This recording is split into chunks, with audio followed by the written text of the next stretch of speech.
Progressive Mind Show, your number one community building show in the world. Every Wednesday, 6 to 8 p.m. CST, live on Facebook and YouTube. Join us as we discuss pertinent issues that relates to you and I with your host, Alinko.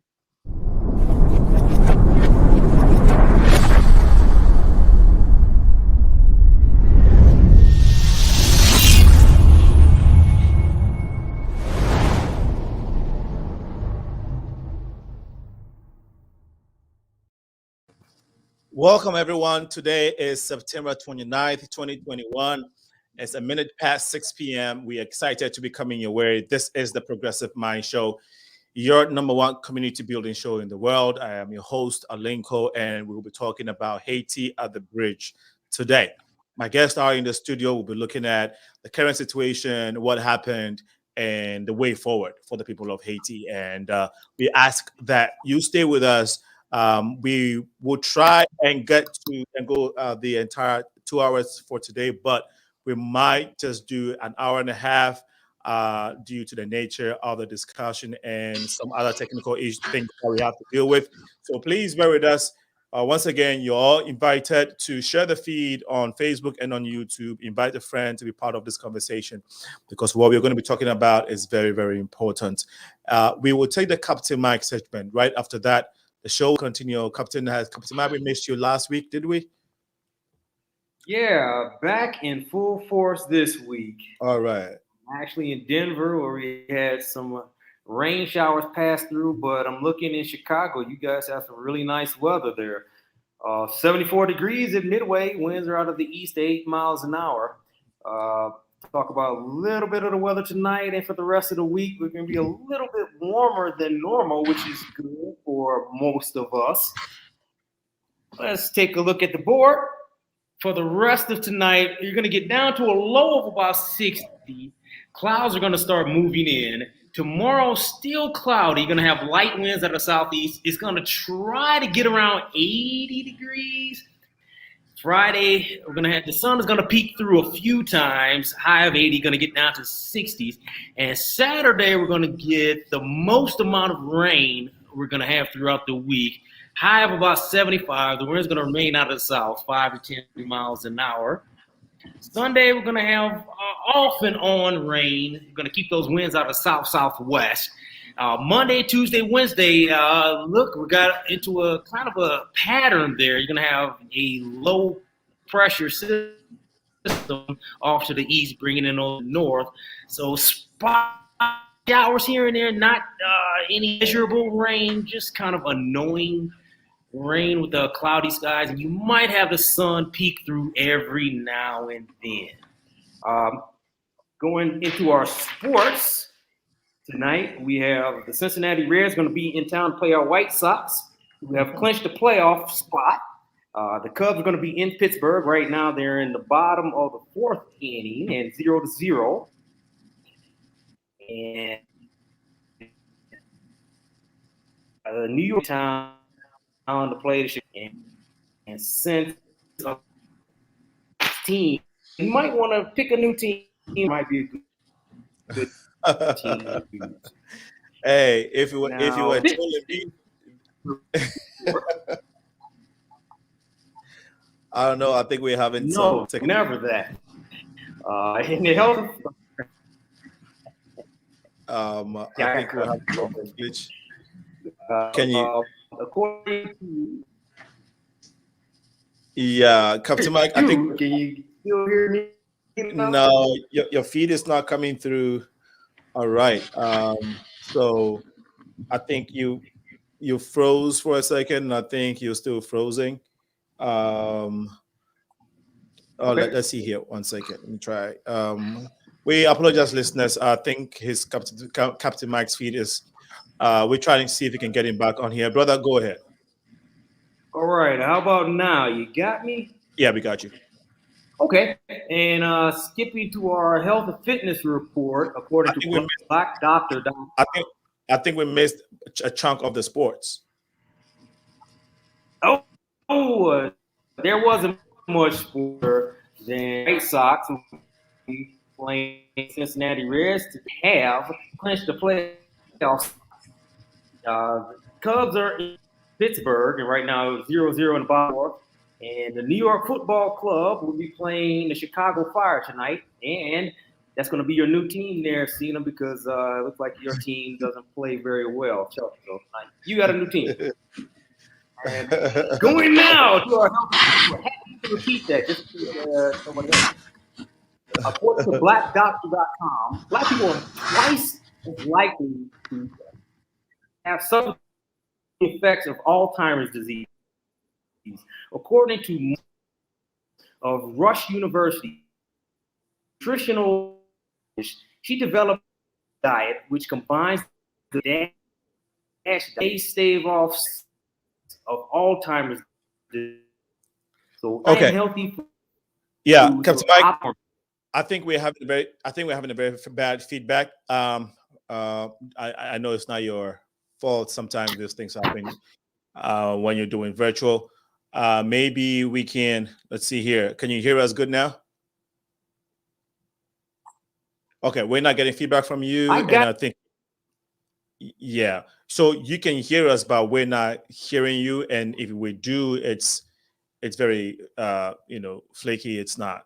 It's very staticky and all that. So maybe we can try next week since the internet is not working today. Okay, so listeners, we just want to apologize for that glitch. His feed wasn't coming through well, but we would try and we'll attempt to discuss the topic at hand today, Haiti at the Bridge. And I'm sure you've all seen, most of you have seen the footage. It's been about a week now, or a week or two, since we all saw the disturbing footages of our brothers and sisters from Haiti at the bridge in Texas.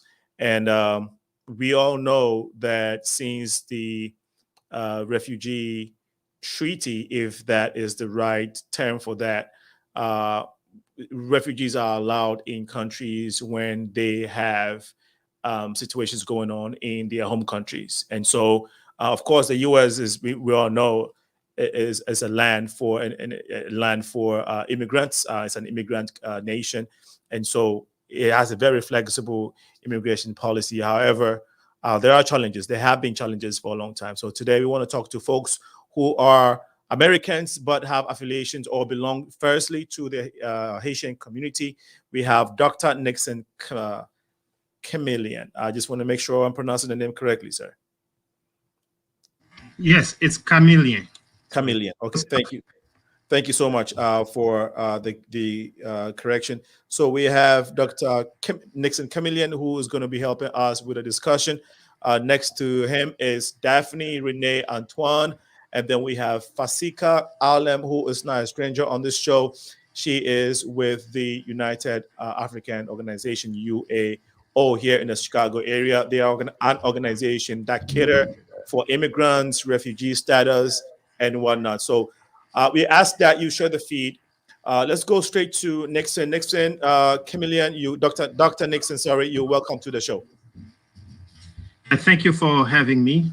Very happy to be with you guys. And good afternoon to everyone. And I hope everyone has a good show.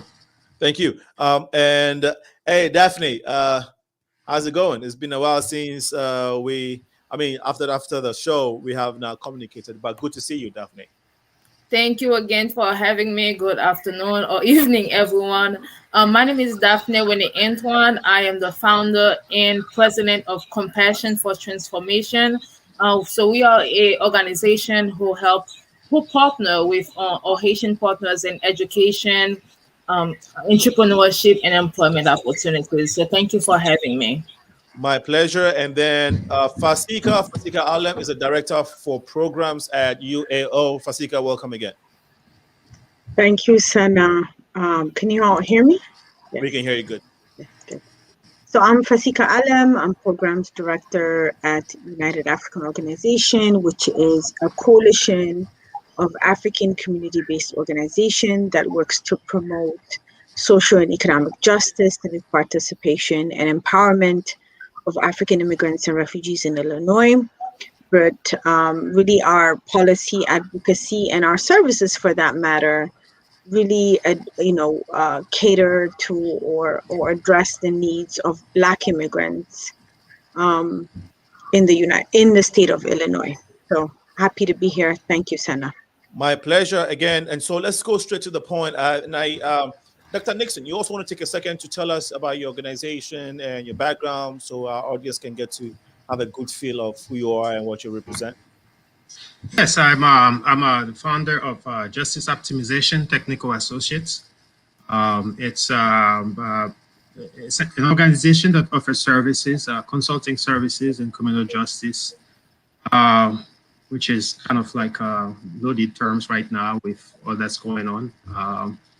I'm particularly interested in how we can reduce mass incarceration by looking at solutions at all levels, from the level of the initial encounters with criminal justice, community level, to post-release reentry or community corrections. So my service, I look at different aspects of the system and how we can deflect people or divert people from the criminal justice system. So, that is what I do right now, but that's what the Justice Optimization Technical Associates do. Awesome. As you have said earlier, I was born and raised in Haiti. I've been living in Chicago for most of the last 22 years. Okay. 23 years soon. I've had some experience in Latin America. I've lived and worked in Africa. So hopefully that I can be of contribution to this conversation.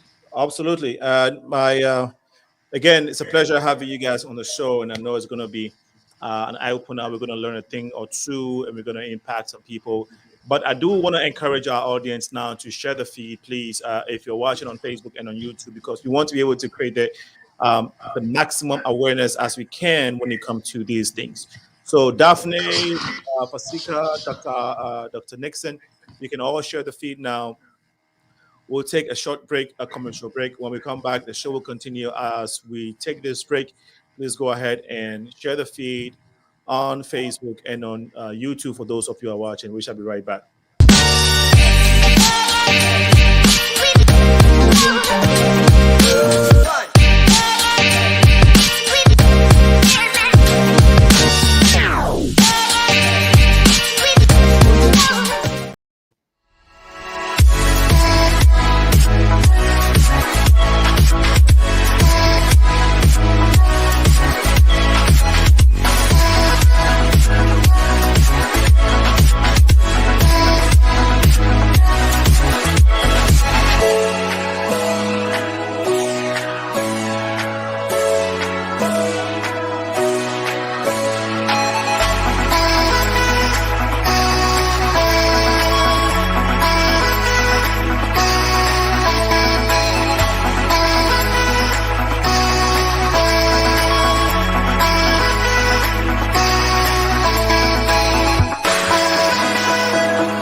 Welcome back to the show, and we have guests here who are going to be engaging all of us on with regards to Haiti at the Bridge. So let me start with Dr.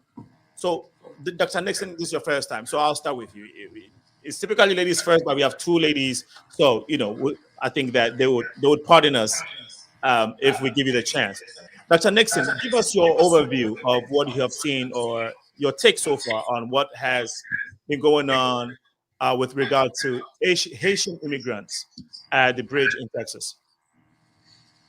But much like everybody else, it's a reaction of indignation, and I think that this is the third major event this year that put Haiti in the news, and as often, it's not a good thing. And the fact that so many migrants arrive at the same time, I think, surprised most people. The way they were treated under the bridge, then by immigration, then being deported, and the way they're received in Haiti, and the whole thing. It's kind of repulsive. We've all seen some of the images. I don't have to come back to that. So that's my initial reaction to that. However, I'm not surprised that there are migrants coming to the United States, Haitian migrants. This is not the first time we have seen massive migration to the United States. And I think this wave particularly was predictable, although they didn't come directly from Haiti. But I think like every country that has received Haitian migrants have seen an influx right now, despite coronavirus. And there are specific structural reasons for that. As you know, migration, it's about pull and push. People leave their country for a reason, and they go to a particular country for another reason. So, it's not totally surprising, although the whole thing, the amount of people and the fact that they come from Latin America is something that's a little bit new at this point. Okay, thank you for sharing. Daphne, I'm thinking against some feedback. So if I mute you, it's just because we're getting feedback, and I would be taking it off mute as we go along. Daphne, he mentioned something. He said that there has been three major incidents that have hit the people of Haiti just this year alone, right? And so it is something. I mean, the last time you were on the show, we were talking about one of the situations. So put it in perspective for us as a Haitian American, or American Haitian American. Let me put that's the right word, the right phrase. Haitian American, looking at your country and your people going through this. And again, considering that three major big issues happening to this, country alone, what goes on your mind when you think about this whole thing? Daphne. I think that, so I got you now. Go ahead. All right. Again, good afternoon, everyone, or evening. Thank you again for having me, Sena. So definitely being born in Haiti, been living in the U.S. for over 20 years now, and then seeing all these major challenges that Haiti is facing or has been facing and is currently public for the whole world to see. So right now we are just seeing a lack of compassion for the Haitian migrants who are trying to seek refuge from all of the different challenges that they are facing from Haiti. As Dr. CAMILIEN mentioned, some of them are coming from different Latin American countries because they were able to leave Haiti since the 2010 earthquake. Some of them, so I don't know all of the situation, but then some of them haven't lived in Haiti for over 10 years. And so now to be sent back to Haiti after an earthquake, after an assassination of a president, after all those major economic challenges that Haiti is facing, COVID is going on. And so people are just, or the migrants are just looking for a little bit of compassion, because we are not seeking to leave our country just because of the convenience of it, but because of a dire situation that a lot of people were coming from maybe Brazil and to travel upward to Texas. To go through that journey, you have to be desperate, because it involves you being potentially going through various different type of violence, maybe you can even die from this journey. And so for someone to take the chance to go through that and be told, okay, now I've made it to the border, I'm just a refugee looking for help because my country is not able to help me to the extent of helping me have a life that is worth, providing for my family, and be said, okay, you're not welcome. No, Yeah. that's a lack of compassion. Yeah. And that is not it's not known with the United States. It's a country that receives everybody. And I think we can even speak to the Afghanistan situation, right? Planes, drinking in, tons and tons of Afghan refugees. So, Fasika, you with your with what you do in your organization, and I know you are concerned about Africans in general in the diaspora, but of course you zero in Chicago, which is your location. But looking on as an African in the United States with a vision of UAO, your take on this, and are there anything that you guys are putting together already to go to the aid of this? We'll come to what the current status is with the immigrants, but if there's anything from the UAO standpoint, please share with us. Thank you, Sana. You're welcome. And I really echo what Daphne just said, right? Nobody leaves home willingly, right? There's an amazing poem by a Somali British poet that says, you leave home when home pushes you out. There you go.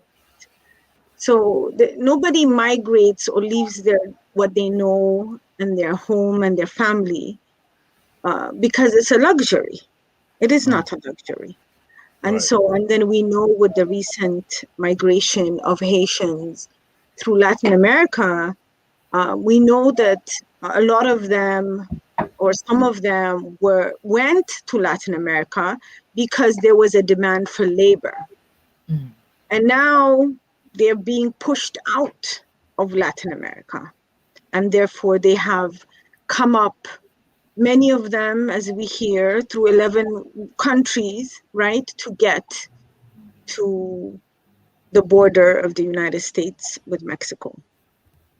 And so what is happening at the border is heartbreaking, right? But we also know that this is often the experience of Black immigrants within this country. There is a need for equity in terms of being able to seek protection. And what we're finding is, particularly the use of laws like Title 42 that use the public health concerns of COVID right now to say that we're closing our borders, that we're going to do expedited removals of people that seek protection at the border, the Remain in Mexico policy itself. All of these have disproportionately affected Black migrants and particularly Haitian migrants. Right. And so this is something that concerns us. These are the children of Africa. Yeah. And so it concerns us, and it's heartbreaking, absolutely. So, we, UAO, for those that don't know, not only do we do public policy and advocacy, we are a member of the Illinois Coalition for Immigrant and Refugee Rights, which is one of the largest immigrant advocacy group within the state. But we also provide legal services to Black immigrants and as well as, a number of No, I was just saying immigrants in general. Or immigrants in general. Anybody that walks through our door, we're there to assist. But, in this particular case, we are prepared. We have a legal team. We do provide immigration legal services so that, seeing the current situation of the issue at the border and the fact that people have been moved away from the border, we're prepared. We're anticipating, as some people get released to families, that some of them will come into the Chicago area. So we are prepared to provide legal support. Okay. But we also know that it's important that we lend a voice to this issue. The number of people that are being released and being even provided the opportunity to apply for asylum and seek protection is so little, right? We've heard, Okay, looks like we have. had a little bit of a glitch over there. Sorry, Fasika, I think we lost you for a second. You can go ahead now. Yeah, I was saying, like, the legal protection is, I think we're prepared to do that, but it's important to lend our voice to the struggle and make sure that at least, where we are in the state of Illinois, our elected officials understand that, we oppose this, inequitable treatment of Black immigrants. And so particularly the issue of deportation is a big issue. We know that even this week, our partners that have been working in Texas are telling us that there were 50 flights this week. That's outrageous. 50 flights to where? Back to Haiti. Wow. Deportation flights to Haiti. Wow. That is a problem. 50 and so it's important that we work with the Haitian community to amplify our voices. As Black immigrants, we're outraged by this, and this has to stop. Over 5,000 deported, Dr. CAMILIEN says. This, it's So let me stop here. It is heart-wrenching. It's heart-wrenching. Let's see how they got to the border they got to the border and under the bridge in the first place, because we watch the videos and we'll try and play during the show. We've seen snippets of it, and you wonder, how did they end up in? It was like they were living in water. Like, for a long time, people were just standing in water, trying to figure things out. So how did they get there? Can somebody give us an explanation? You talked about how some of them fled from Haiti to some of the South American countries for economic reasons. And so maybe help us understand the geographical link here, right? How is that? How does that work? Can anybody help us, Dr. Nixon and Daphne? Can you help us so we can understand how they got to under the bridge in the first place?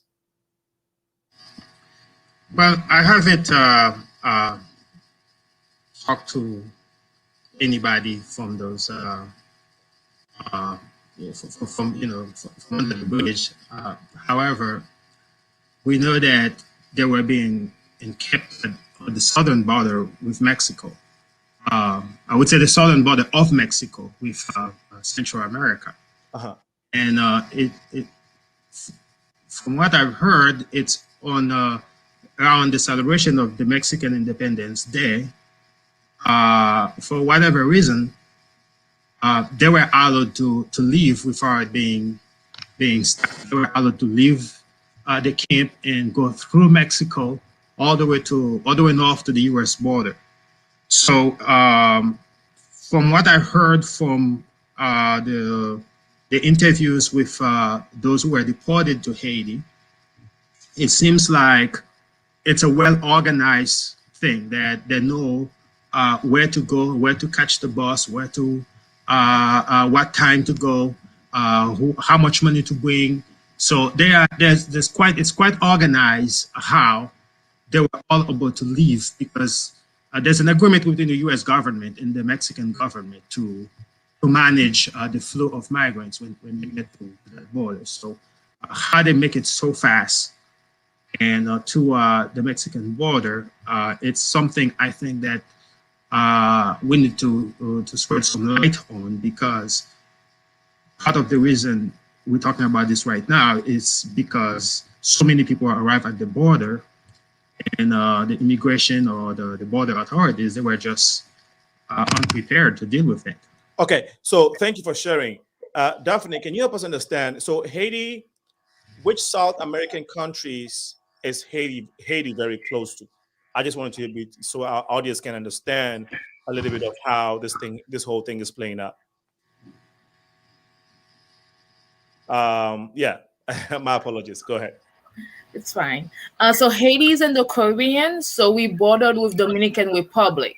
Okay. And then so how, I think you're trying to ask like how did the journey begin from the first place? Exactly. Because Yes. all we know is that we see Haitians there. But so Yes. give us the if you could give us a link between Haiti, some of the South American countries that they're coming from, how they got to their, why they got there. You said economic reasons, and then how they traveled all the way and ended up at the bridge now, and then we can go from there. Okay, so we are in islands. So technically, aside from our neighborhood country, Dominican Republic, so we are not connected with any of the Latin American countries. However, because from the 2010 earthquake, and also because 2016 Brazil needed workers due to the the Olympics, and then so Haitian were welcome during those two sessions, and also Chile. There was a point of time where welcoming Haitian migrants to come work there. And then so that's how we end up being in the southern part of Latin America, being in Brazil and Chile. So many Haitians were living and working there for like over 10 years now, depending on when they departed. And so from Brazil and Chile, then that's when they start the journey upward to the different countries, Colombia, Ecuador, and then to go all the way up to Mexico. So then they end up being in the border between Mexico and Texas. Did that answer your question? So absolutely, that answered the question. So we're talking about a country so that earthquake alone took about 300,000 people, right, of Haitians. And Haitian population is about 10 million, 11 million. They're about, okay. So, and prior to this, earthquake, there was one last week. No, not last week. August 14th. Okay. So we're talking about a significant hit, a very huge to one country. Now, reports say that it happens to be the poorest country in the Western Hemisphere. So there's a tendency, even though per our history too, we know that Haiti was once a very powerful economic nation, fought Europeans and got their own independence from slavery. A country, endowed with a lot of natural resources. So, can you tell us how it's gotten to the point where Haiti, again, for someone who's listening for the first time and sees and hears on the news that, because it's always reported all the time, Haiti, the poorest country in the Western Hemisphere, it's always on the news headline. But it has a rich background, as I stated, and you know more. Can you help us understand why we're here today as a country, and then we can look at the immigration issue? Sorry, Daphne, I'm sorry. Oh, Daphne, I'm sorry. Okay. So to answer your questions, yes, indeed, Haiti was once a thriving nation who was at one point of time providing the majority of the sugar and the cacao and a lot of natural resources to many nations, specifically France, because this France was a colonizer. So Haiti has a history of helping various nations to get their independence, including the United States of America and different neighborhood countries in Latin America as well. So as you mentioned, we are full of resources, in that we were able to provide lots of resources to many countries, so we could take care of our own. Right. So the audacity of the Haitian nation to fight for and gain our independence put us, I guess, in the radar of various large nations, which include the US, France, Canada, and others. So with that being said, we are an example of what's possible when a Black nation stand up and says, we are independent, we can take care of ourselves, we do not need any colonizer, and we want to be in charge of our natural resources. So with that being said, when Haiti earned its freedom, because we fought for it, we didn't receive it, its independence. So there was a time when France returned to Haiti with a larger army, and then requested that Haiti pay reparation or restitution for the audacity to be free. And then so therefore we were asked to pay, I would say, due to current currency, I would say over like maybe 2 billion, but I can get that number for you in a later show. And then so Haiti was demanded to pay that sum of money, and we did pay it To France. to France. So that means that we For had your own independence. for our own independence. So not only that means that we had to deplete our national resources. Yeah, reparation, exactly. We need the reparation, yes. So not only we had to close on schools, like close many different resources into that we could pay friends. So that put us backward.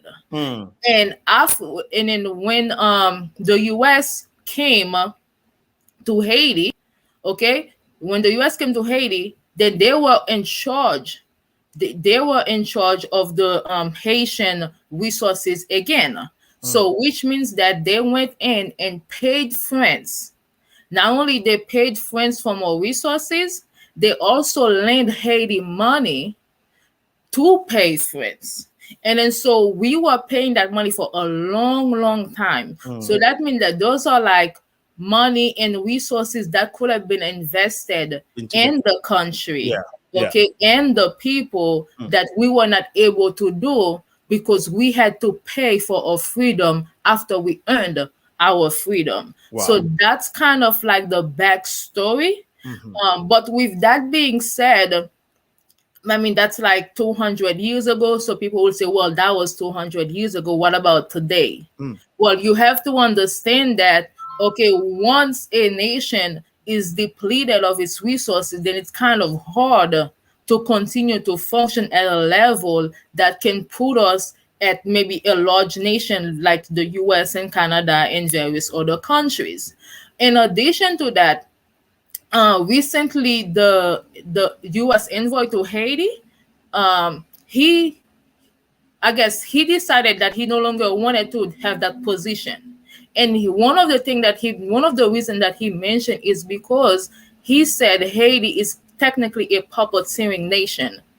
So our government is technically not fully being governed, self-governed. And then so a lot of those different dynamics is putting Haiti in a situation where it's hard for the people, because at the end of the day, it's the people who suffers. So I'll just stop there. If you want to add any question or anybody else want to add something. Thank you. I think that, thank you so much for providing that information. It gives us a good understanding because of the nation Haiti, because it's been in the news for some time. And the narrative about Haiti is not necessarily what is. It does. I don't think the narrative depicts the richness and the greatness of the country Haiti and the people. And I think that's why we do this. Anybody wants to chime into what Daphne just said regarding the backdrop of, what has been happening, the country and the people of Haiti, and of course, why we're here and why they are seen or termed as, a nation that is worse off than any other nation in the Western Hemisphere. Anybody wants to chime in on that? I know Dr. Nixon or FASIKA. If not, I would like we can go straight to the immigration situation. Okay, sorry. No, I think like Daphne explained pretty well the historical background. I think that I just want to say, put things in context a little. When you say Haiti is a very rich nation, yes, Haiti has a history of being the richest colony of the 18th century. And remember, that was like under a very savage regime of slavery.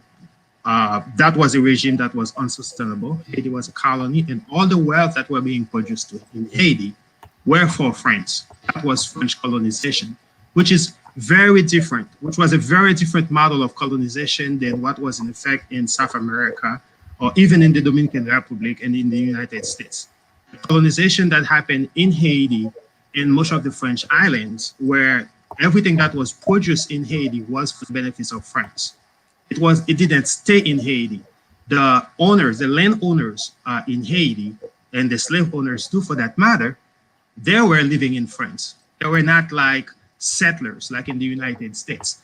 That's very important to know that the wealth that was produced back then didn't stay in Haiti. Then you have the War of Independence, where a lot of those owners and that technology was forced to leave Haiti because, well, you know, it was war, and all we know, the slave regime couldn't persist.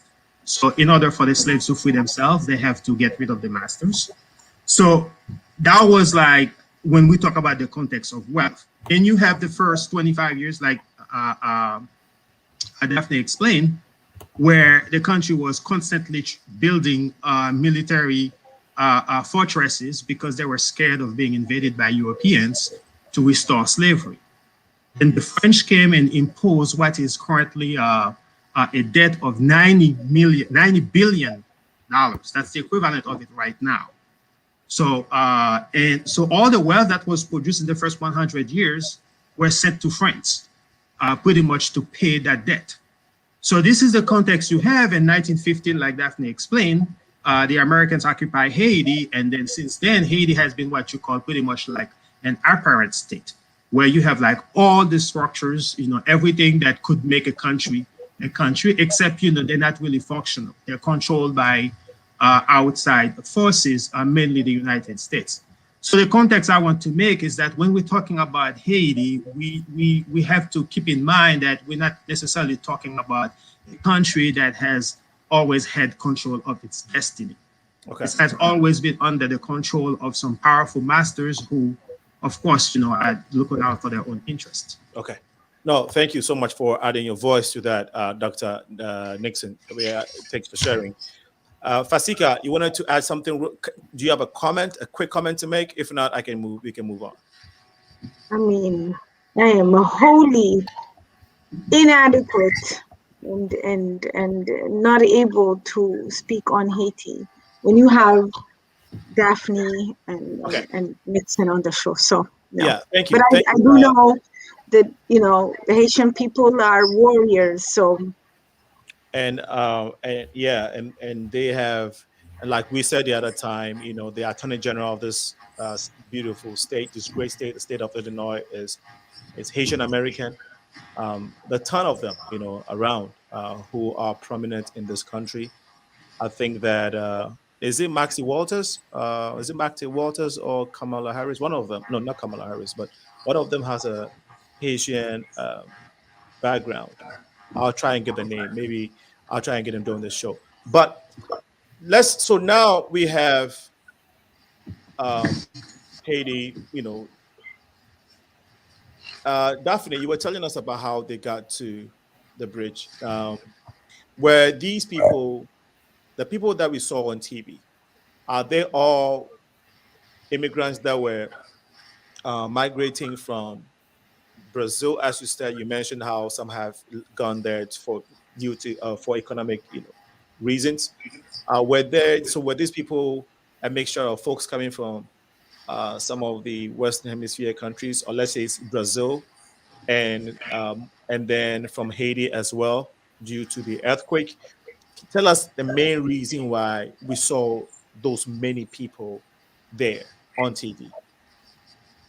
Okay, so I wouldn't be able to tell you with certainty that they came from either Brazil or Chile or Haiti. However, to go through this journey, from Haiti, because again we're on the island, so there had to be a starting point from one of the Latin American countries, from again either Brazil or Chile, whichever country that they end up being in. Okay, good enough, Daphne. I don't mean to interrupt you. I just wanted to make sure that. So, okay, we don't. All we know is that at the end of the day, a bunch of Haitians happen to find themselves at the borders of Mexico, in Texas. Mexico and Texas, right? We just know that they found themselves there from nowhere. Is that what it is? And to clarify, right, in that mix were other Africans, right? So we've heard stories of Cameroonians getting deported to Haiti, Oh wow! right? Because they're all, like there isn't even the basic courtesy of understanding where people are coming from. Yeah. Again, we're just trying to establish, because people just don't gather at one place at a time all of a sudden. So we're just trying to find out where because it's a large number. You're saying that they've deported what, 5,000 people already, right? And the numbers you saw there is huge. So we're just trying to figure out, how did all these people get together in one place at one time? But and that's what we're trying to get to. Nixon, you want to add to that to help us understand how they all gathered there? But I think that I don't think they all gathered there at one time. I think that it happened to have the opportunity to make it to the border at one time. People have been leaving Haiti since more around the earthquake, but it wasn't just the earthquake. Prior to the earthquake, people were going to the Dominican Republic, Bahamas, the Turk and Caicos. We know in the 90s, the 80s, the 90s, there were those massive refugee crises, where boat people crisis in Florida. We can remember those images of Haitians running off highways in Florida. I think that what's different is that, first of all, the idea of Haitians going to Latin America, which had welcomed them to work. And then once, Latin American countries start having their own problems and the number of Haitian migrants arriving start rising, they start facing animosity and difficulties to find work. And a lot of the migrants who came here didn't have proper papers to even work in those countries. So the other thing I want to say is the people who left Haiti to go to Latin America are not the poorest of Haitians. At least to be able to afford a passport, a plane ticket to go to Latin America. And then to come from Latin America to the United States, they're talking about around $7,000 to $15,000 US dollars to come here. Now, this is the type of money that people in Haiti used to consider as middle-class money, the type of money you could start a business, the kind of money you could start getting a place to live, do something with yourself. And the fact that people have that type of money, instead of staying or going back to Haiti, they decide to come here, point to the problem that Haiti has become a place where Haitians do not feel safe, where Haitians do not feel there's a future for them. I think that that's the issue we need to address. And one of my biggest interests in terms of trying to find out is why people are leaving. And you can observe that all those big periods of migration, they usually coincide with big periods of turmoil in Haiti, political and economic crisis and stuff like that. And people just feel like their own country, they don't have a future there and they have to get out. Okay. And that's what FASIKA was talking about, what pushed people to leave their home. Yeah. And that question hasn't been asked. And if you read the letter of resignation of Ambassador Daniel Foote, you might have a little hint. Who is Ambassador Daniel Foote? He was the special envoy of President Biden to Haiti after the assassination of President Jovenel Moïse. It was sent there to try to find an agreement between the different. Okay, what is the current situation? What is the current? I'm sorry, I think we're having bad feed here. What is the current political state of Haiti as we speak? I know they don't yet have an official president or leader. Daphne, can you give us an overview of what is current when it comes to the political state of Haiti? Yeah, so I've been again getting information day by day. Okay. So right now, Haiti does not have a president. Okay, it's still the prime minister who is, I guess, in charge of the country. So based on what I've read recently, is that election it will not be done this year. It's going to be postponed to next year. And so, like almost all administration in Haiti, there will be opposition and there will be supporters. And so, obviously, he's facing some opposition, and obviously, he also have people who are standing with him. So, with that being said, the president was assassinated in July 7.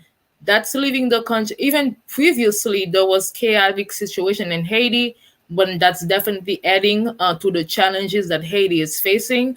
And to get back to Dr. CAMILIEN's point is that we have to discuss the root of the problem. We have to look into, as Ms. FASIKA said, why would someone leave their home country? And it's because of the lack of economic opportunities. It's because of the lack of security in Haiti. And as Dr. CAMILIEN mentioned, is that these are people who can be considered to be middle class, because to go through that trip, it requires a lot of resources. Okay, it requires for you to have money. Maybe some people even closed their businesses. Maybe some people sold their home. Maybe some people sold their land, or maybe some people have family who were able to finance them. And then so if they were living in a country that provided them the compassion to be safe, to be able to invest in the country, to be able to have businesses, they will not have the need to go invest everything that they have to go on this possibly deadly journey, and then being returned back to Haiti starting at point zero. Okay. Yes. No, great points.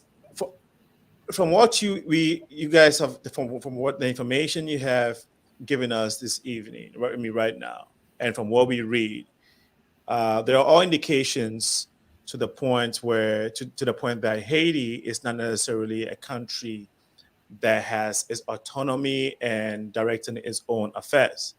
We are also talking now about why people are leaving, because they're not getting the economic opportunities that they wish they can get in their own country.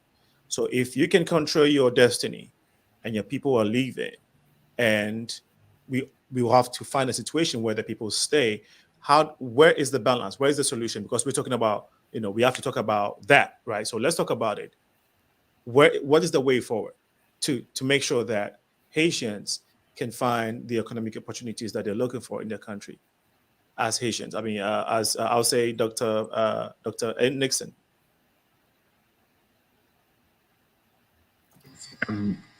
Yes, I wish I know the answer to this. Yeah. There are 2 points to this. Haiti is a country right now that, as I said, it's a dependent country. It's a country in appearance only, where people can claim. There are multiple groups, including the so-called Friends of Haiti, mainly the U.S., France, Canada, Brazil, and Argentina, who call themselves the group of friends, and a few other countries, where but it's what they're offering Haiti in terms of aid. It's really meaningless. In terms of, if you look at the problems, you're looking at the earthquake 2010, the amount of money that was pledged. It's just ridiculous. And and this earthquake and that just happened, destroyed part of the country, and all the hurricanes and the problems. So for me, it's like those countries, they either step up in real term. Some people have talked about a Marshall Plan, something like that. I think that Haiti, there needs to be like a long-term commitment. But I don't even think I don't think that's possible personally because of the internal politics of those countries. I don't think the U.S. Congress would ever approve the amount of money needed to invest in another country. They would do it in Afghanistan for all the reasons that we know, but I don't think that will happen in Haiti. So I think the best solution, frankly, is for those countries to leave Haiti alone. Let Haitians choose their own destiny. Let Haitians decide what type of governments they want, what type of economy they want, and how they want to, rule their own country. I think there's so many interference at least since 1915, and where you can go back to the independence, so many international pressure, so many external, the whole post-colonial and imperialist context that Haiti have been. Haiti hasn't really been allowed to be itself, to develop itself. So if they're not going to commit in the Haiti, doing charity in the world that hasn't been ever developed itself with charity, let Haiti develop its own international corporation, and with countries that are willing to give something, every time they need something in Haiti, and not the current crop, which pretty much picking up winners, like Daniel Foote, the ambassador, said. They're picking up the winners. They're choosing, who won Haiti, but at the same time, they're doing enough to make Haiti prosper. Okay. We can't do anything about the situation, but we can talk about it and hope that things will change. Daphne, do you think are you optimistic things will get better for the people of Haiti? I have to be optimistic. Okay. I have to. The situation is really challenging right now. However, as a Haitian, I love Haiti. I have my organization in Haiti. I'm doing the best that I can as an individual to help. But at the end of the day, we have to be optimistic because we have to stand up for Haiti, because if we don't, then who will? And it's important to understand that Haiti is facing a lot of challenges, and a lot of different countries, different organizations, different businesses. They like some of us, we want to go to Haiti, we want to invest in Haiti, we want to live in Haiti, but then because of the insecurity, it's difficult. And then so right now there's gang violence in Haiti, and most people know that. And but you're also talking about a nation who's facing insecurity, and you're also talking about a nation that people consider to be poor. And then so the type of arms that's currently on the street of Haiti, a poor nation cannot afford that. And then so we have to look at all those root of the issue as well. And so we need to be able to find out where are they coming from, who is funding them, and they must stop. Because at the end of the day, Haitians love Haiti. Haitians want to go back to Haiti. Haitians want to invest in Haiti. So that way, the people who are leaving, they're just looking for economic opportunities. And so even the tourism is low right now. If you are able to go back to Haiti and invest there, even by visiting there, then maybe some of the people who are leaving wouldn't be leaving, and we wouldn't be having this conversation right now. Exactly.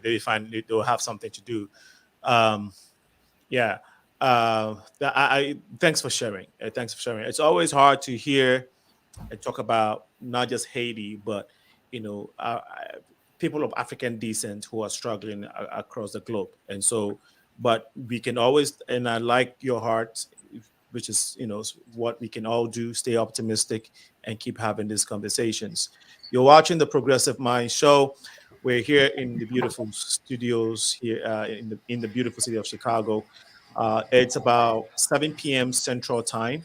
We're talking to two beautiful people from Haiti, originally from Haiti. They live in the States, Dr. NIXON, CAMILIEN, DAPHNEE, RENE, ANTONE, and then FASIKA, ALEM, who is with the United African Organization, a powerful immigration organization in the city of Chicago. Actually, I think it's the most powerful in the state of Illinois. If you have any immigration issues, you want to contact them, Dr. FASIKA ALEM is a program director. And programs director, any sort of relief package sent to, first of all, has the border been cleared?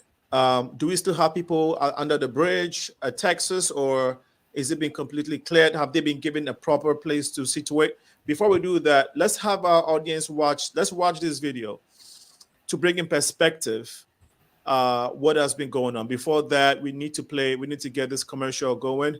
Right after, we would watch the footage of some of the videos that we haven't seen on mainstream media. We shall be right back. Welcome.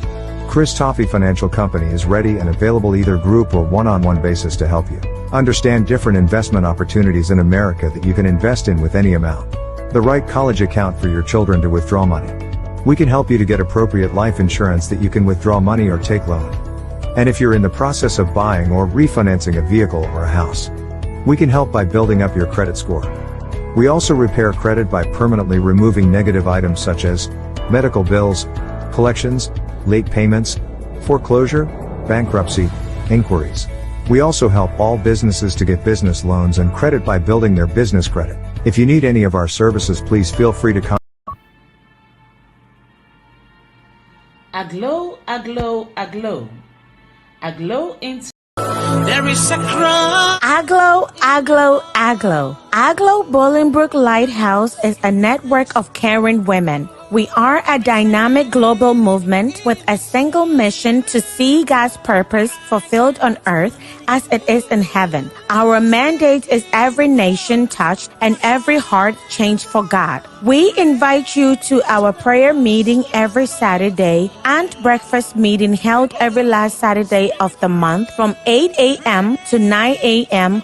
via Zoom meeting. For more information, please contact Dickness Rebecca Modi at 630-297-1471 or Reverend George Ofe-Ado, our advisor, at 630-414-9505. We look forward to having a refreshing time with you in the Lord. Thank you and stay blessed. There's a cry in my heart.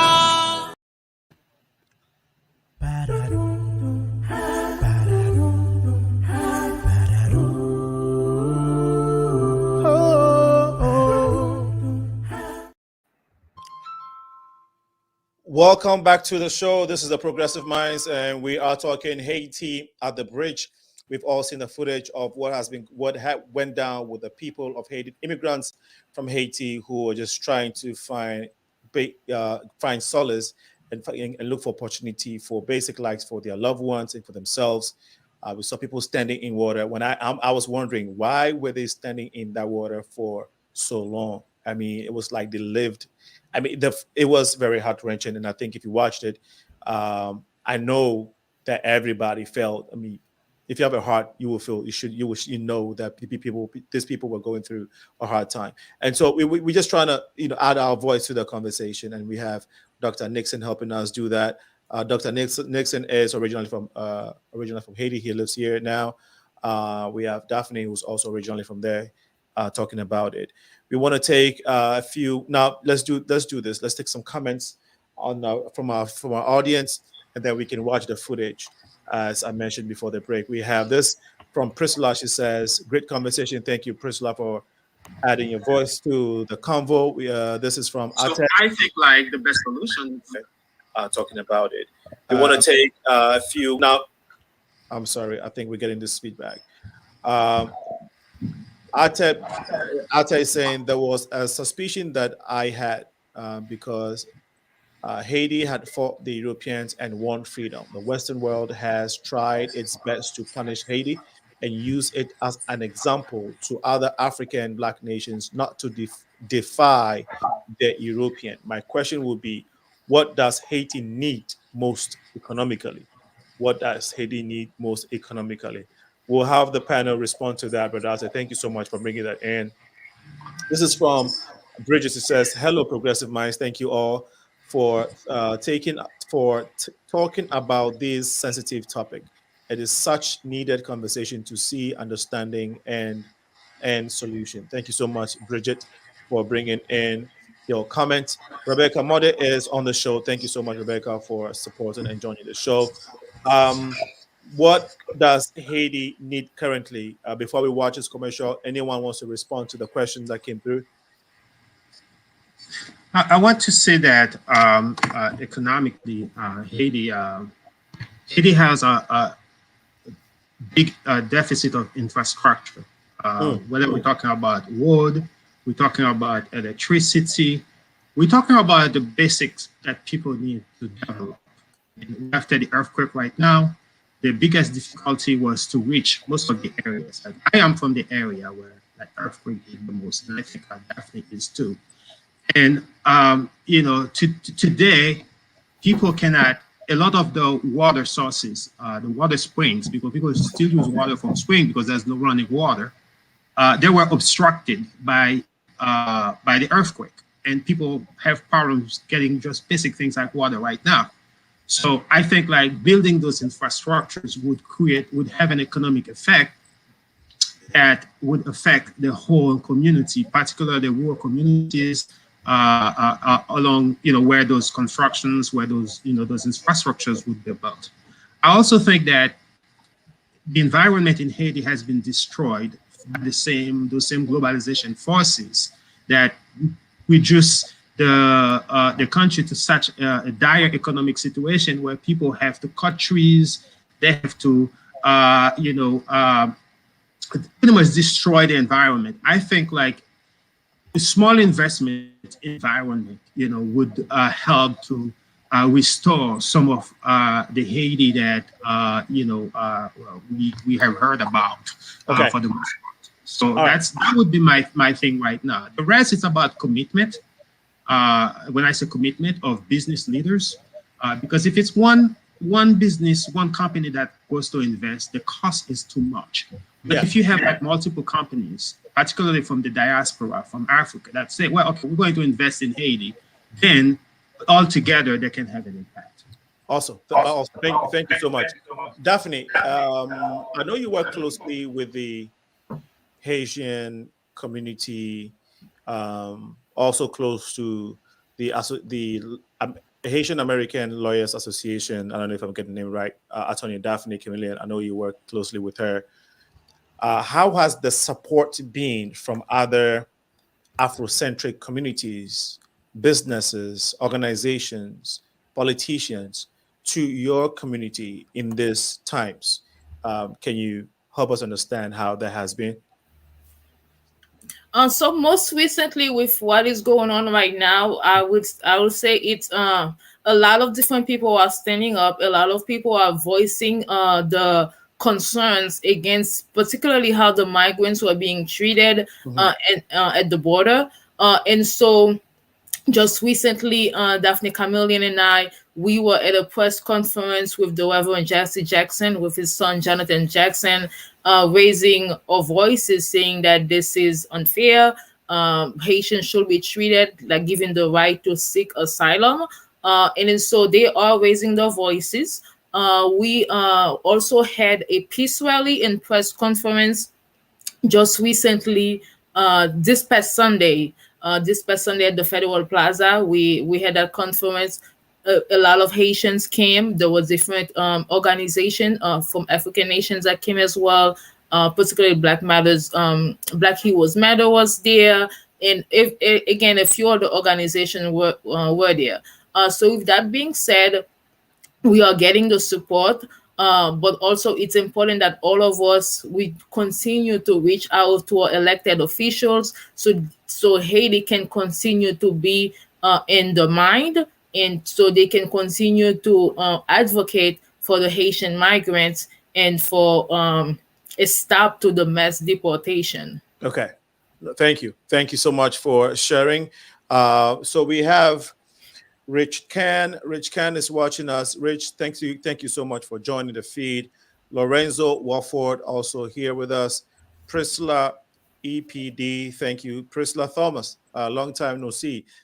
Thanks for joining us. One of our favorite fans and supporter of the Progressive Mind show. In addition to Ate, Rebecca, Bridget, you all have been great fan and great supporters of the Progressive Mind Show. We really appreciate you. And then we have Joseph Awinyoga is also watching us. Joseph, I know your son, who is the 11 times junior national boxing champion. I know you had a program in Joliet this past Saturday. I wasn't able to make it. Congratulations to him. You have a great son. You're on something good. And very soon, the whole wide world is going to see Jojo, the young chap who's raising the flag of Illinois, Chicago, Africans, diaspora, very, very, very, very high. Again, congratulations to him. Let's check out this video. We can see. Fasika, I'm going to come to you in a second. I just want us to watch this.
So I just, okay. So guys, having seen this and while I was watching this, of course, the president, Joe Biden, took steps to make sure that the physical treatment that was meted out to the immigrants by the U.S. border authorities or U.S. immigration authorities was stopped immediately.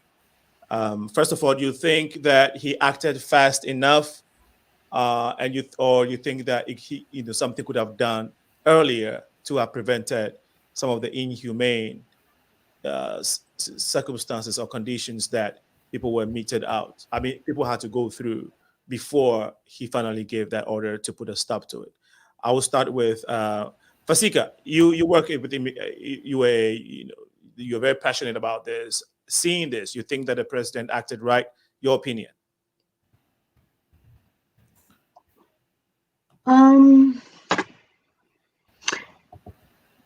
I think what we're seeing now is the continuation of policies from the Trump administration when we thought it couldn't get any worse. And we're seeing those policies continue.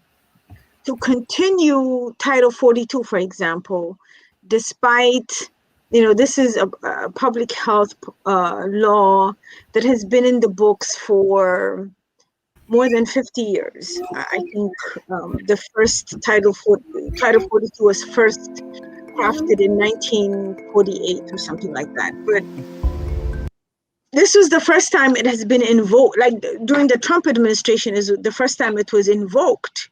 And so despite the fact that this is supposed to be a public health policy, but there are so many public health experts that are saying that the use of this law to deny people to seek asylum at the border is inhumane and is essentially illegal. And the fact that this administration continues to uphold a law that, that is clearly against both U.S. and international law is very discouraging compared to what we anticipated. Yeah, because everybody knows Joe Biden's policy to immigration. Everybody knows that Democrats are for immigration, so most Africans. We hoped. That's what we hoped. Yeah, but that's not what we're seeing. That's not what we're seeing, unfortunately. Exactly. So what I'm saying is that a general assumption from the African diaspora community or the African descent community, most immigrants for the immigration community basically, is that Democrats are for immigration. Democrats would pass laws or would advocate for better immigration policies for immigrants. And so, again, you're right. That's what everybody was hoping for. That's the assumption. That's the general assumption.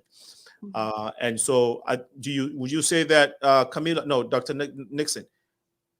Are you disappointed that maybe things, when it comes to immigration, this current Joe Biden did not do what everybody was expecting him to do, including yourself? Were you disappointed in seeing these pictures, or you think that, well, it was a continuation of President Trump's policies and Joe Biden took action at the right time? What is your take on this?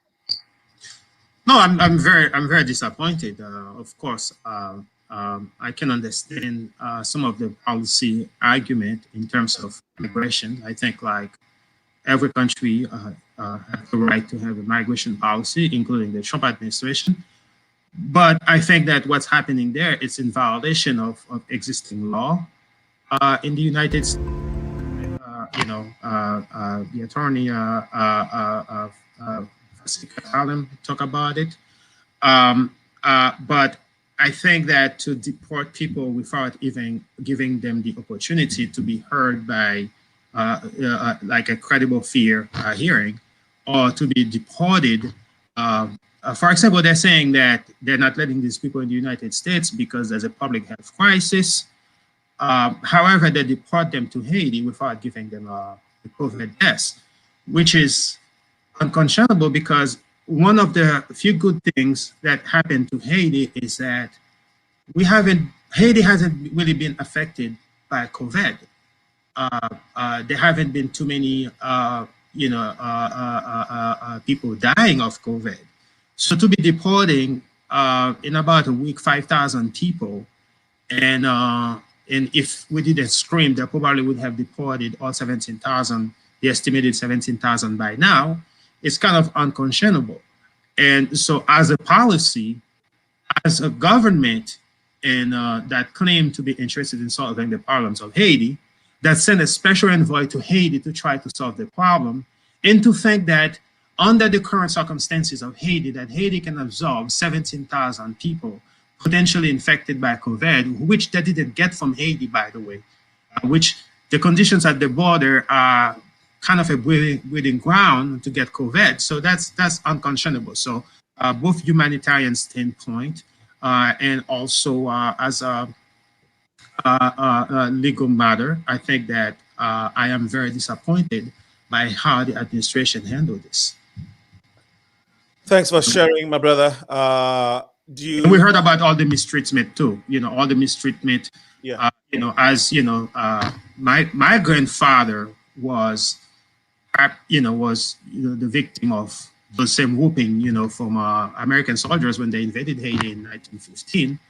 And to see that on TV, it reminds you all the slavery images of the overseer whooping the slaves. So, and we know how law enforcement was created in this country. They put them out to track the slave, and to see that. So there's so many things that went wrong, even though we know through this journey that those people went through. This is probably just like the latest episodes of all the things they went through, but thanks to the cameras, we're able to see, the whole country is able to see what's happening, to them. Right. Thank you, my brother. Thank you so much, Dr. Nixon, for sharing. Daphne, I know you were nodding to what you were saying. You wanted to add to what he was talking about. You go ahead. Yes, indeed. Dr. CAMILIEN articulated that very well, because if the concern is that we are having a national crisis and a national health crisis, then why send these people back to Haiti and without screening them and without even offering the COVID vaccine to them? And also at the end of the day, they should have the right to be heard. And it also, a lot of them, as mentioned before, may not have necessarily coming from Haiti. So from the beginning, maybe they're from Haiti, but then for many years ago, they were not living in Haiti. And then so to infiltrate so many people, because Haiti did, as Dr. CAMILIEN said, Haiti, fortunately, has not been very affected by COVID, and so we would like to keep it that way. So do not just send people back to Haiti without screening them, without offering the vaccine, and to put Haiti in a worse situation than it is currently is. Thank you so much. Fasika, you wanted to add anything to this? What about, okay. All right. Thank you so much, guys, for sharing your opinion on this. I think that it's a very tough situation, and like I said, we can only try to add our voices and hope that something is done. Um, Daphne, you mentioned that you met with the Rainbow Push, Reverend Jesse Jackson.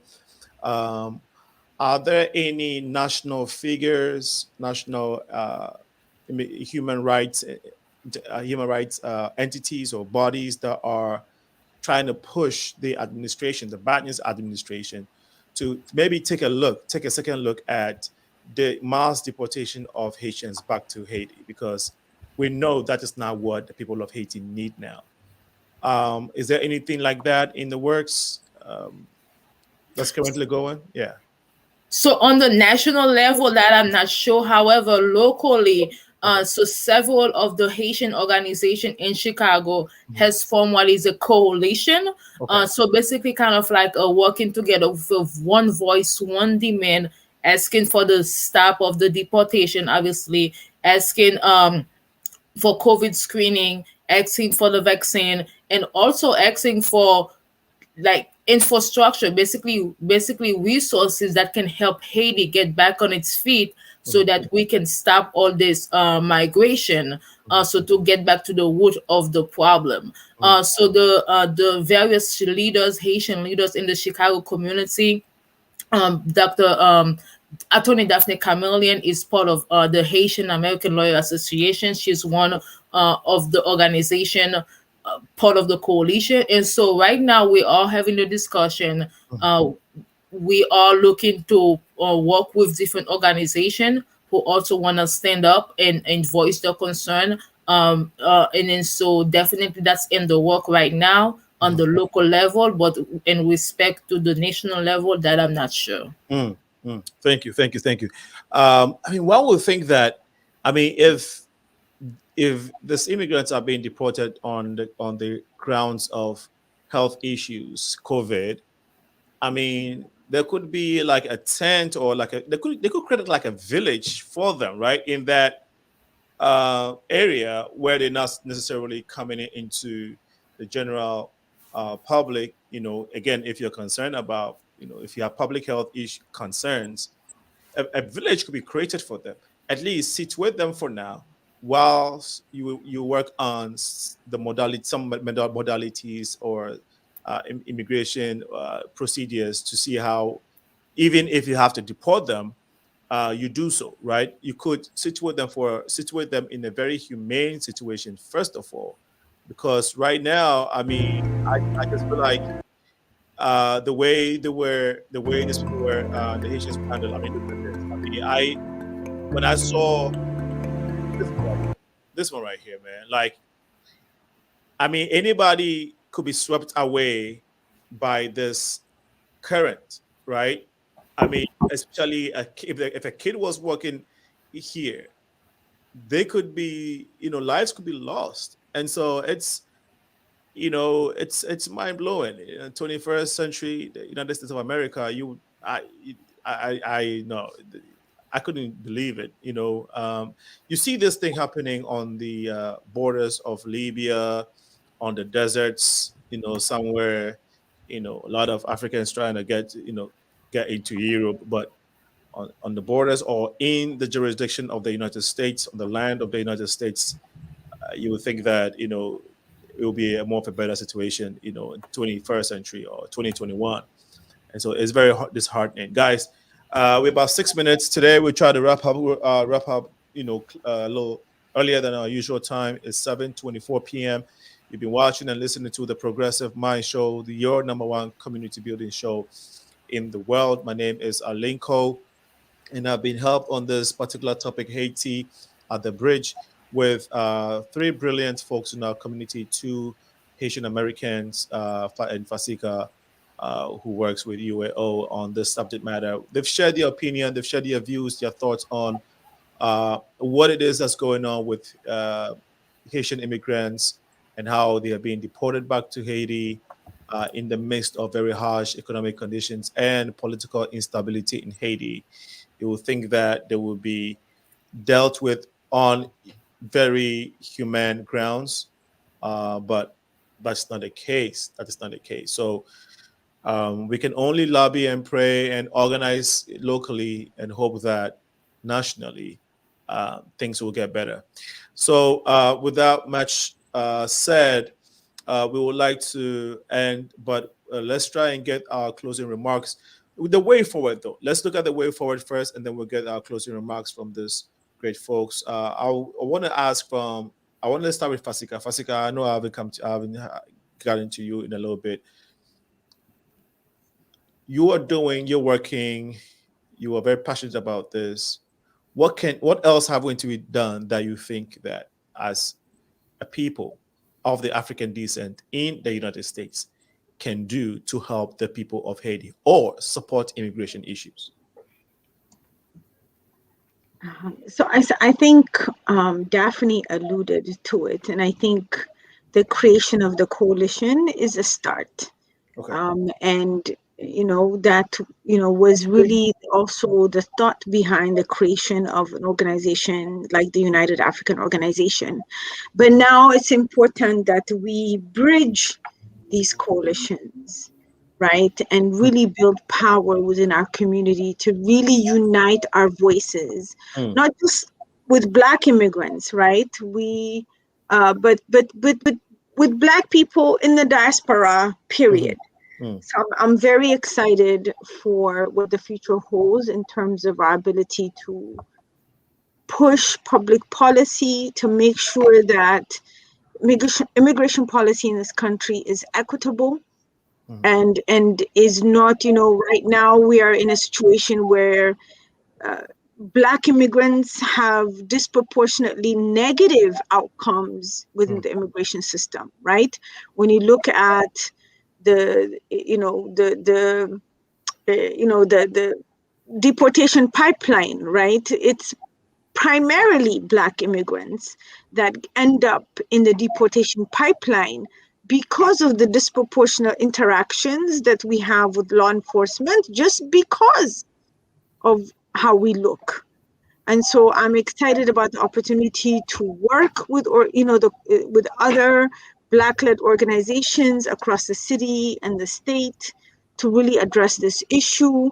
So I'm happy to meet another Daphne. We've been working with Attorney Daphne CAMILIEN and really trying to figure out how we can support this movement around, supporting Haitian migrants, not only at the border, but across the country.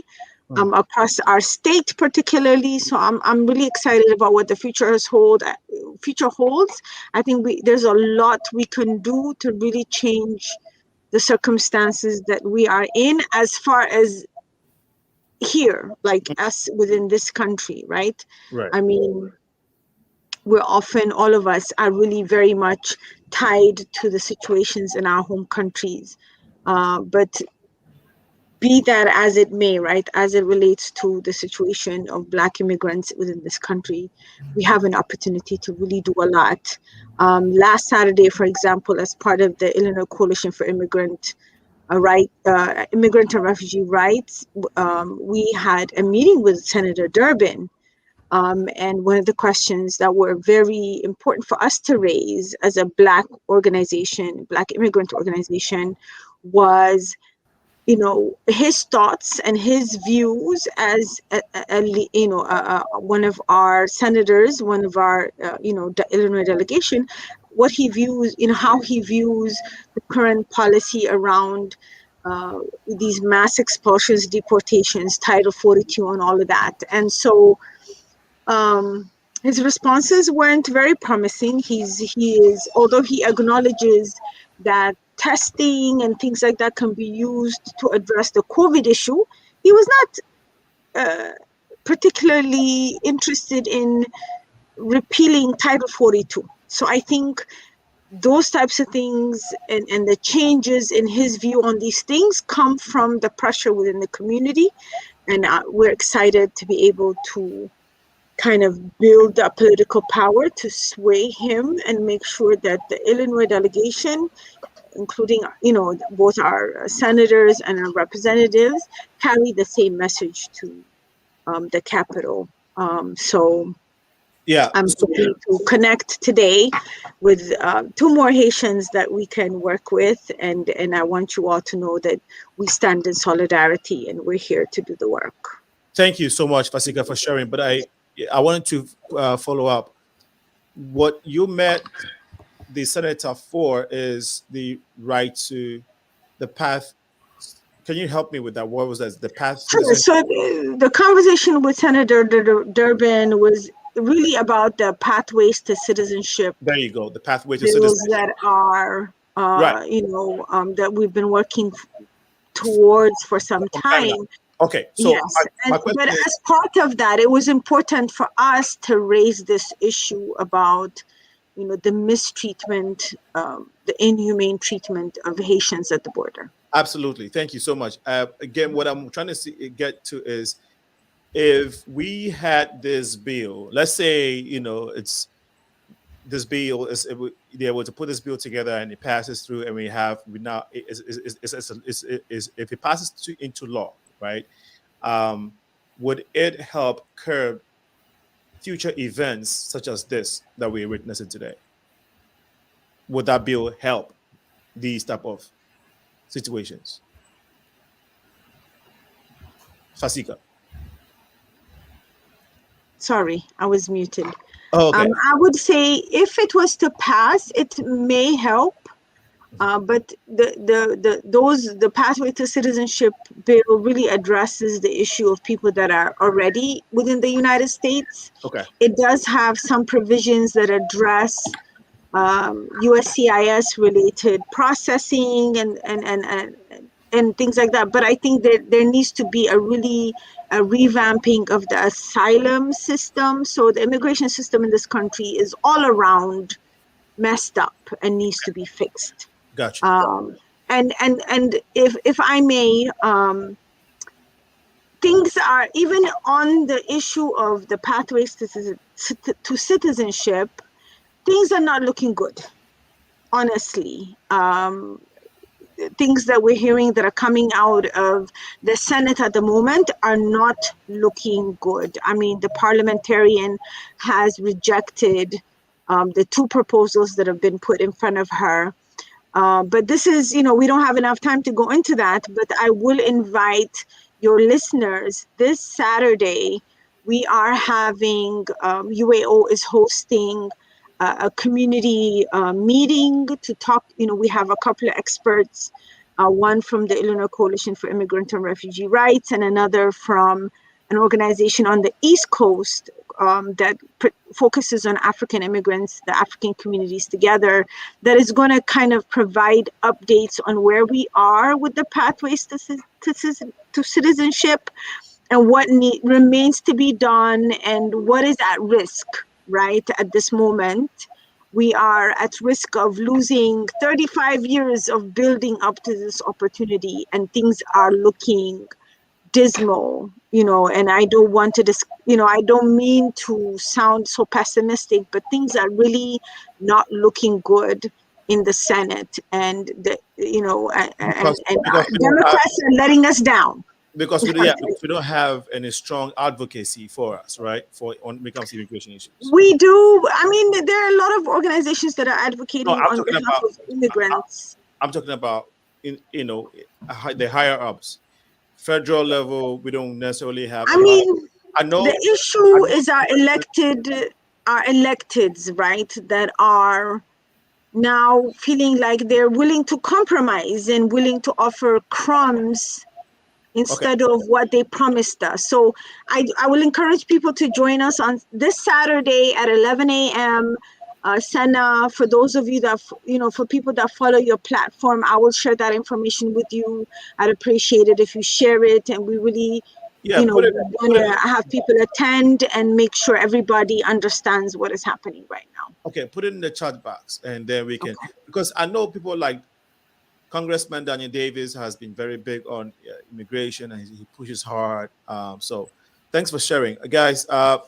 Nixon, can we let's get your final remarks for today, and we can take that of Daphne's as well.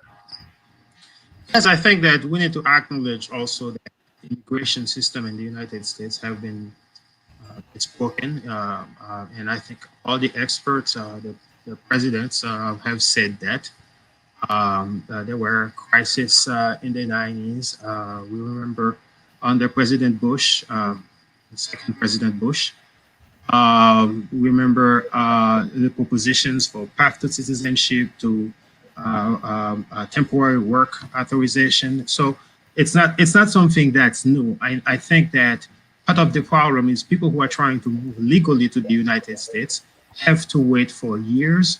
Some people are waiting for 15, 20 years before they can get authorized, people who are trying to come legally. So this is a problem that the United States itself has to fix.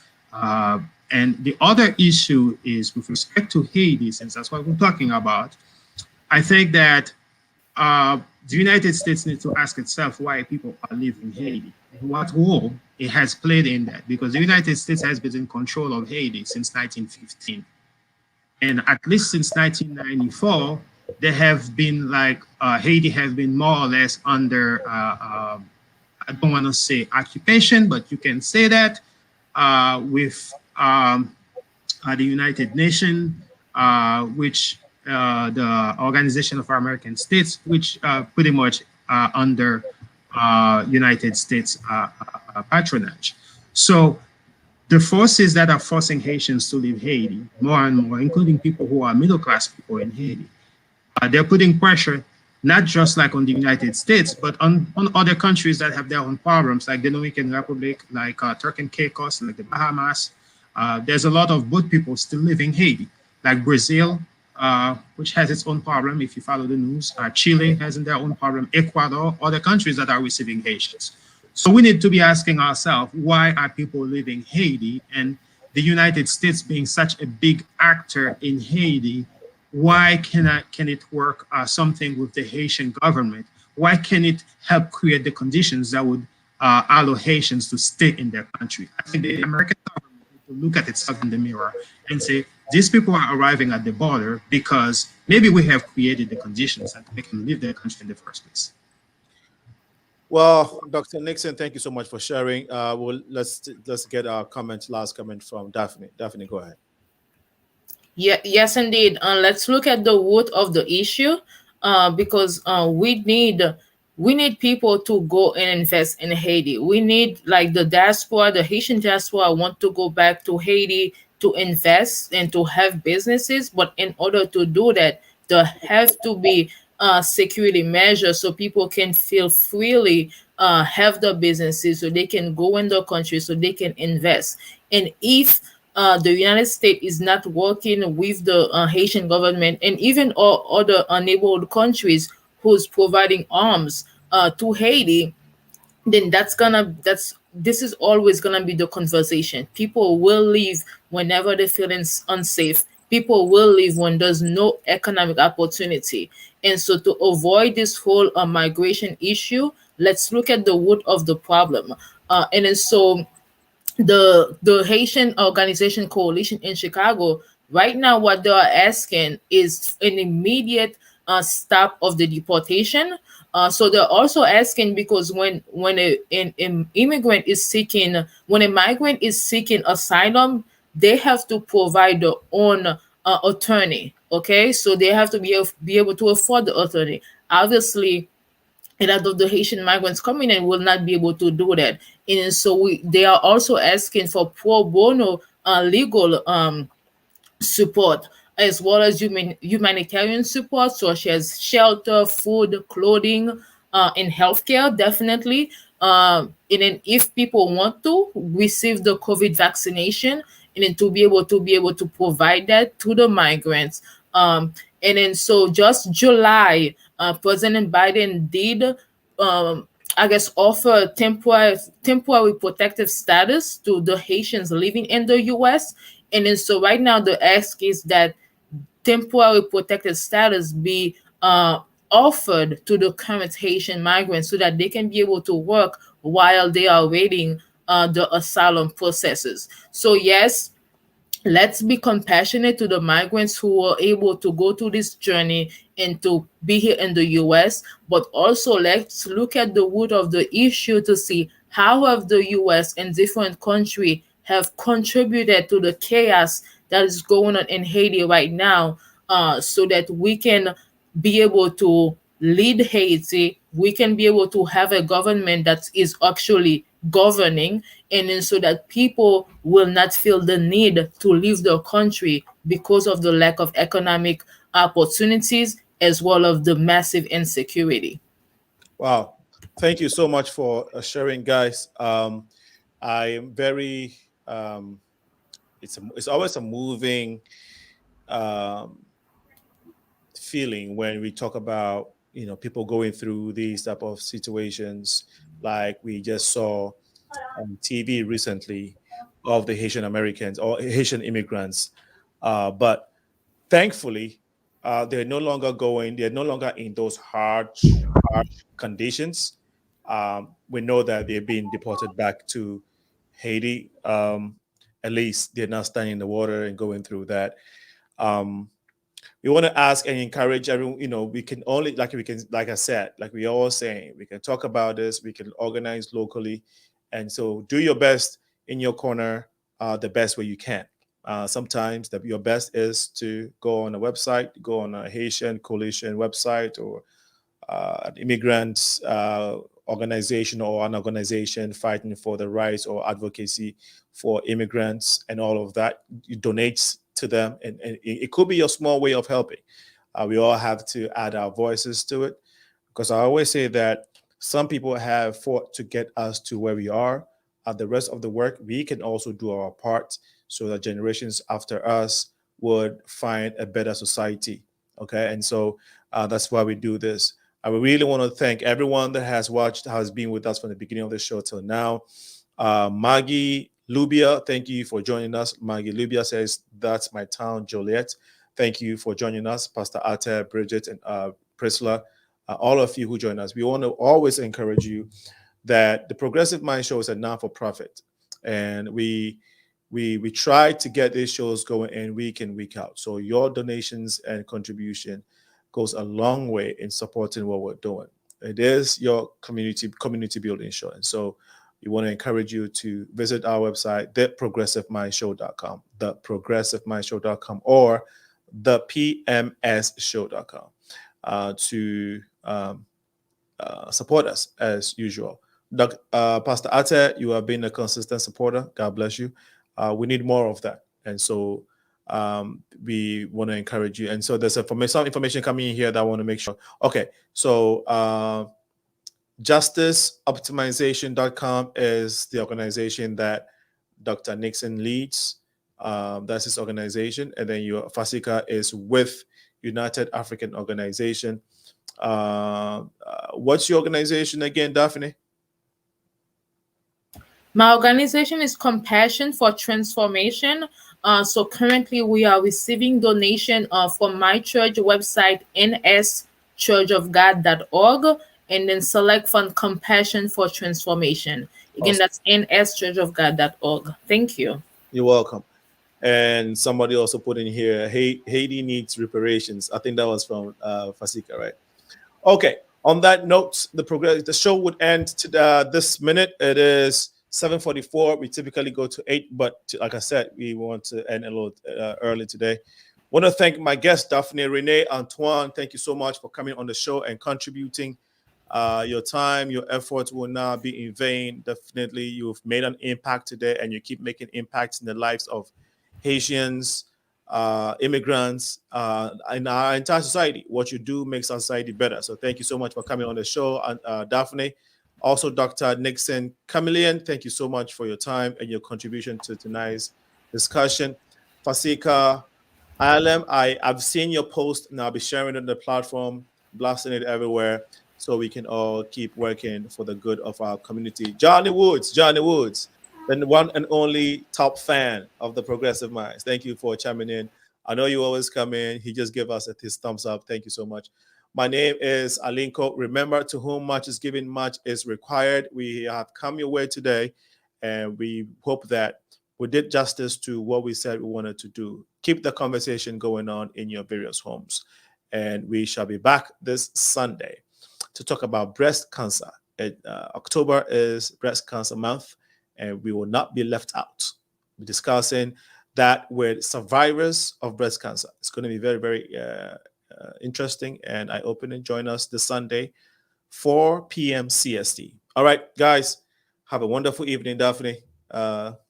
We will be talking very soon. We'll be keeping in touch. Dr. Nixon, it was nice seeing you. Fasika, I know your family is waiting for you to get dinner and stuff ready, if they haven't already enjoyed dinner. Guys, have a wonderful evening. See you. Bye-bye.